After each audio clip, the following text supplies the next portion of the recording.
Sugar వచ్చాక జీవన ప్రమాణాలు తగ్గుతాయని, అన్నిటికంటే ముఖ్యంగా ఆయుష్ కూడా తగ్గుతుందనే భయం మనలో చాలా మందిలో కనిపిస్తూ ఉంటుంది. కానీ నిజానికి ఒంట్లో షుగర్ జబ్బు ఉన్నప్పటికీ సరైన జాగ్రత్తలు తీసుకుంటే నిండి నూరేళ్లు చక్కటి ఆరోగ్యంతో జీవించవచ్చని చెబుతారు డాక్టర్లు.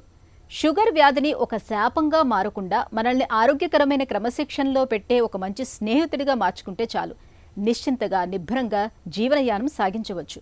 మరి ఇందుకు ఏం చేయాలో, డయాబెటీస్ ఉన్నప్పుడు ఎలాంటి జాగ్రత్తలు అవసరమో డాక్టర్ని అడిగి ఇప్పుడు తెలుసుకుందాం. షుగర్ ఉన్నప్పటికీ 100 ఏళ్లు ఆరోగ్యంగా జీవించడం సాధ్యమేనా? First and foremost diabetes, sugar అనేది చాలామంది అనుకుంటాం మనం ఇది డిసీజ్ అనుకుంటాం.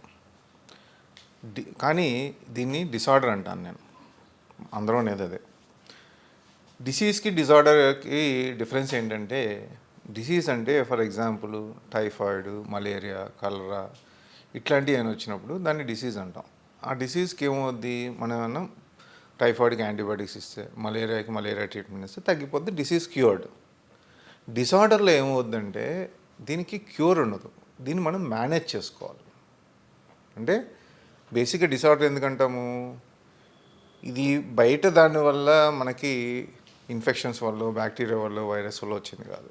మన బాడీ ఇన్సులిన్ ప్రొడక్షన్ తగ్గించడం కానీ, మన బాడీలోని ఇన్సులిన్ సరిగ్గా పనిచేయకపోవడం కానీ ఇన్సులిన్ రెసిస్టెన్స్ అంటాం.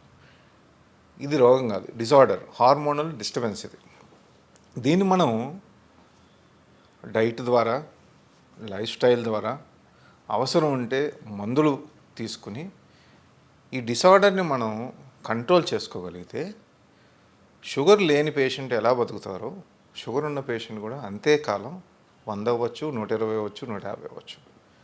దీన్ని మనం అదుపులో పెట్టుకుంటే డెఫినెట్గా షుగర్ ఉన్న వాళ్ళు, లేని వాళ్ళు ఒకే రకంగా బతకచ్చు. ఓన్లీ ఎక్సెప్షన్ ఏంటంటే, వాళ్ళకంటే వీరు అందరూ ఎక్సర్సైజ్ చేయాలి, అందరూ డైట్ పాటించాలి. అది ఎలాగో డయాబెటీస్ పేషెంట్ కూడా పాటించాలి, కొంచెం స్ట్రిక్ట్గా పాటించాల్సి వస్తుంది. అడిషనల్గా మనం మందులు తీసుకోవాల్సి వస్తుంది. షుగర్ జబ్బుతో ఏ అవయవాలు దెబ్బతింటాయి? వాటిని ఎలా కాపాడుకోవాలి? షుగరు వచ్చిన వాళ్ళకి బ్లడ్ షుగర్ పెరుగుద్ది. బ్లడ్ షుగర్ పెరిగినప్పుడు దీనివల్ల మన బాడీలో అవసరం దానికంటే ఎక్కువ షుగర్ ఉండటం వల్ల, అడ్వాన్స్ గ్లైకేషన్ ప్రోడక్ట్స్ రిలీజ్ అవ్వడం వల్ల మేజర్ ఆర్గన్స్ డ్యామేజ్ అయ్యే అవకాశాలు ఉంటాయి. ఎలా అంటే, మేజర్ ఆర్గన్స్ పైనుంచి చూసుకుంటే బ్రెయిన్, స్ట్రోక్స్, పెరాలసిస్ వచ్చే అవకాశాలు, ఐస్లో రెటినోపతి వచ్చే అవకాశాలు, టీత్ ఇష్యూస్ ఇవన్నీ వచ్చే అవకాశాలు, గుండె సంబంధించిన హార్ట్ అటాక్స్ వచ్చే అవకాశాలు ఉంటాయి. అలాగే లివర్లో ఫ్యాటీ లివరు, దానివల్ల లివర్ ఫెయిల్యూరు, కిందకి వెళ్తే మనకి కిడ్నీ నెఫ్రోపతి వచ్చే అవకాశాలు ఉంటాయి. నెక్స్ట్ రక్తనాళాలు పూడుకుపోవడం వల్ల పెరిఫరల్ వాస్కులర్ డిసీజ్ వచ్చే అవకాశాలు ఉంటాయి. అలాగే నరాలు అంటే నర్వస్ సిస్టమ్ డ్యామేజ్ అయ్యి న్యూరోపతి, తిమ్మిర్లు, మంటలు, స్పర్శ లేకపోవడం ఇవన్నీ వచ్చే అవకాశాలు ఉంటాయి. షుగర్ను అదుపులో ఉంచడానికి ఆహారం, వ్యాయామం, నిద్ర వంటి అంశాలలో ఎలాంటి జాగ్రత్తలు తీసుకోవాలి? మనకి టేబుల్కి, కుర్చీకి 4 కాళ్ళు ఎలా ఉంటాయో అలాగే దీనికి 4 డైరెక్షన్స్ అనుకోండి.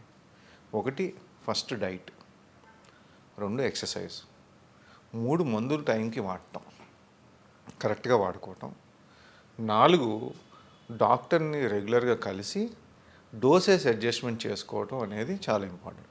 ఈ 4 చేసుకోగలిగితే మనకి షుగర్ కంట్రోల్ రావడానికి పెద్ద కష్టమేం కాదండి. మధుమేహానికి మందులు లేదా ఇన్సులిన్ని జీవితాంతం వాడాల్సిందేనా?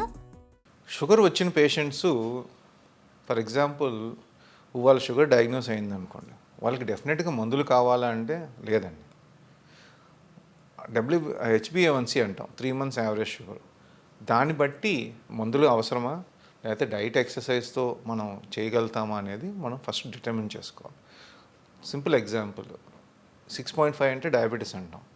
6.5 దానిపైన నుండి 7 లోపల ఉంటే ఆ పేషెంట్స్కి ఫస్ట్ చేయాల్సింది మనము డైట్, ఎక్సర్సైజ్ చేయించుకుని ఒక 2 to 3 months వెయిట్ చేసే అవకాశం ఉంటుంది.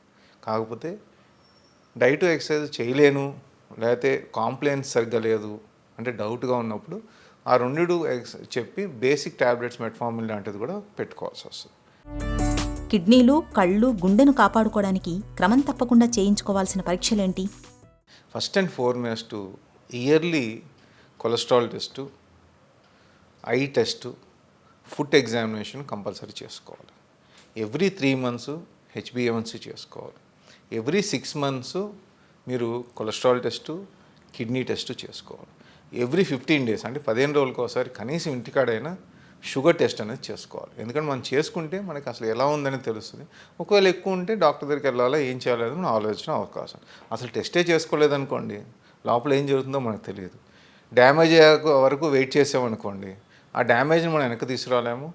అప్పుడు స్ట్రిక్ట్గా కంట్రోల్ చేయడం వల్ల ఇబ్బందులు కూడా పెరిగే అవకాశం ఉంది. ఫర్ ఎగ్జాంపుల్, హార్ట్ అటాక్ వచ్చి హాస్పిటల్ అడ్మిట్ అయిన పేషెంటు, లేకపోతే బ్రెయిన్ స్ట్రోక్ వచ్చి హాస్పిటల్ అడ్మిట్ అయిన స్ట్రోక్ వచ్చిన పేషెంట్, వాళ్ళు 300-400 షుగర్ ఉంటే వాళ్ళని అర్జెంటుగా 100 తీసుకొచ్చే మనకి స్ట్రెస్ చేసామనుకోండి, దానివల్ల మళ్ళీ రికరెంట్గా మళ్ళీ హార్ట్ అటాక్ ట్రిగర్ అయ్యే అవకాశం ఉంటే మళ్ళీ స్ట్రోక్ ట్రిగర్ అయ్యే అవకాశం ఉంటుంది. ఆ టైంలో స్ట్రిక్ట్గా కంట్రోల్ చేయడం కాదు, అక్కడ దాకా రాకుండా ఉండడానికి మనం స్ట్రిక్ట్గా కంట్రోల్ చేసుకోవాలి. అది చాలా ఇంపార్టెంట్ అండి.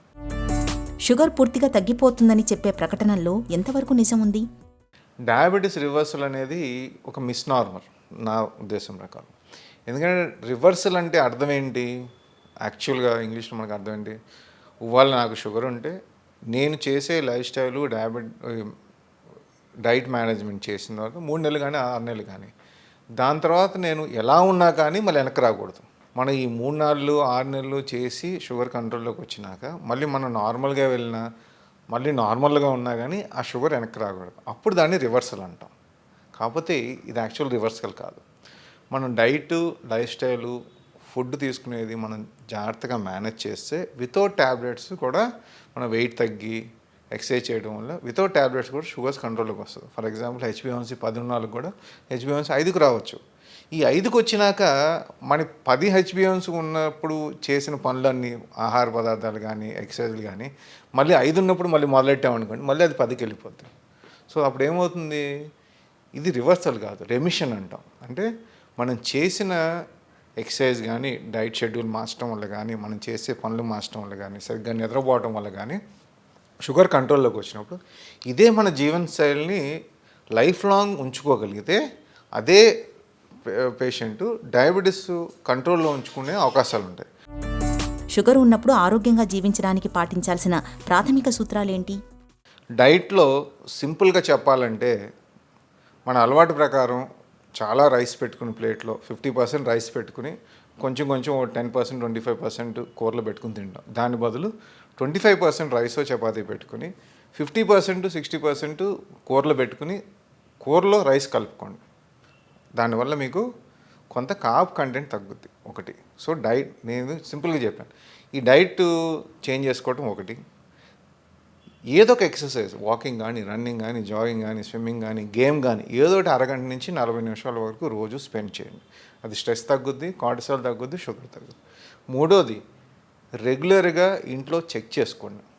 10 to 15 days every 10 to 15 days ఇంట్లో చెక్ చేసుకోండి. ఒకవేళ ఎక్కువ ఉంటే డాక్టర్ని కలవండి, లేదంటే కంట్రోల్లో ఉంటే కంటిన్యూ చేయండి మందులు. కంట్రోల్లో ఉన్నప్పుడు 3 to 6 monthsకి ఒకసారి డాక్టర్ దగ్గరికి వెళ్ళి అన్ని పరీక్షలు చేయించుకుని, ఎగ్జామినేషన్ చేయించుకుని మందులు అడ్జస్ట్ చేసుకోండి. కంట్రోల్లో లేకపోతే 3-6 months అనేది లెక్క ఉండదు. ఎప్పుడు దాకా కంట్రోల్ లేకపోతే అప్పుడు దాకా ఫాలో అప్ చేసి కంట్రోల్లో తెచ్చుకోవడం అనేది చాలా ఇంపార్టెంట్. డాక్టర్ దగ్గరికి, ఏ ఫిజిషియన్ దగ్గరికి వెళ్ళినా, డయాబెటాలజిస్ట్ దగ్గరికి వెళ్ళినా, ఎండోక్రాలజిస్ట్ దగ్గరికి వెళ్ళినా, షుగర్ ఎక్కువ ఉన్నప్పుడు మందులు అడ్జస్ట్ చేయడానికి జనరల్గా 6 to 8 weeks పడుతుంది అడ్జస్ట్ చేసి స్టెబిలైజ్ చేయడానికి. అంతవరకు ఓపికగా మీరు ఉండాలి, డాక్టర్ కూడా ఉండాలి. అలాగే ఫాలో అప్కి రావడం అనేది ఇంపార్టెంట్. షుగర్ జబ్బు అనేది జీవితానికి ముగింపు కాదు. అది మనల్ని మనం మరింత జాగ్రత్తగా చూసుకోవటానికి ప్రకృతి ఇచ్చే ఒక హెచ్చరిక మాత్రమే. సరైన ఆహారం, నిరంతర వ్యాయామం, క్రమం తప్పని పరీక్షలు, తరచూ డాక్టర్ సలహాలు మధుమేహాన్ని అదుపులో ఉంచే తారక మంత్రాలివే.